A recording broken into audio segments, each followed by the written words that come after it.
Halo semuanya, salam literasi. Perkenalkan, nama saya Muhammad Rashid. Saya berasal dari instansi SMA Negeri Sumatera Selatan. Jadi, kesempatan kali ini saya ingin mengulas satu buku terakhir. Enggak, saya satu buku yang berjudul Sir Alex Ferguson.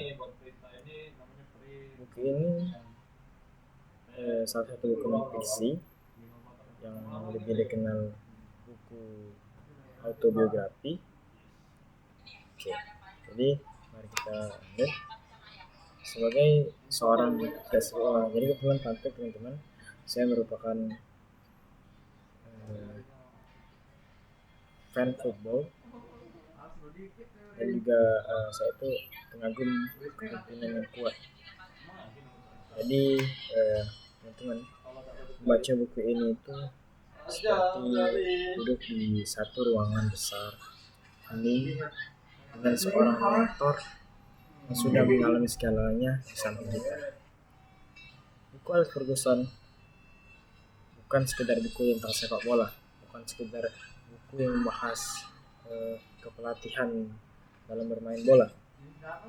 Ini adalah pelajaran hidup dari seseorang yang telah melewati tekanan, konflik, dan kemenangan selama berpuluh-puluh tahun yang lalu.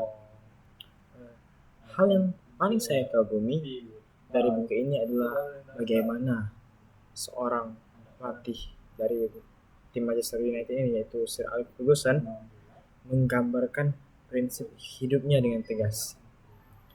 Ia tidak pernah takut membuat keputusan yang tidak populer, termasuk hal yang paling kamu kenal jika kamu seorang football fans, yaitu menjual pemain bintang untuk kebaikan tim.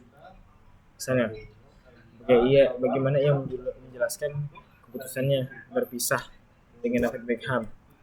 Ia tidak membumbui, ia tidak mencari simpati, hanya menyampaikan apa yang menurut ia benar dan menyampaikan alasan mengapa dia mengambil keputusan yang telah dia ambil.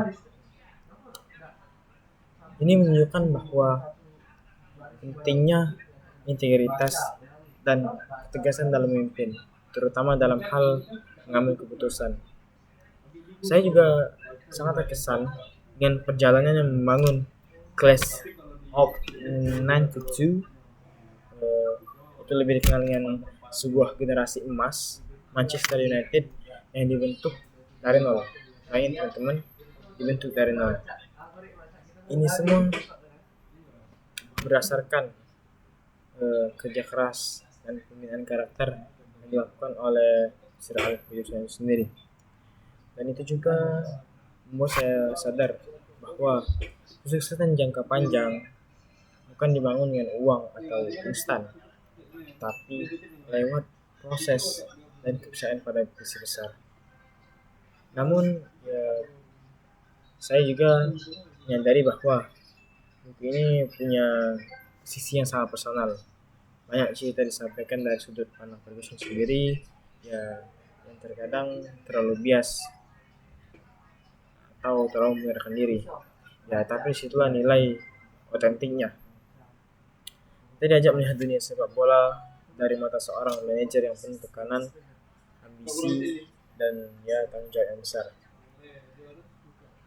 Secara pribadi, saya membaca buku ini itu merupakan suatu hal yang membuka wawasan saya, bukan hanya tentang strategi bermain sepak bola, tapi juga tentang manajemen lain seperti pemimpinan dan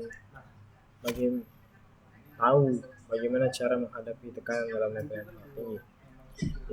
Kesimpulannya ini cocok untuk dibaca oleh siapapun, baik kamu penggemar sepak bola ataupun kamu enggak suka sepak bola.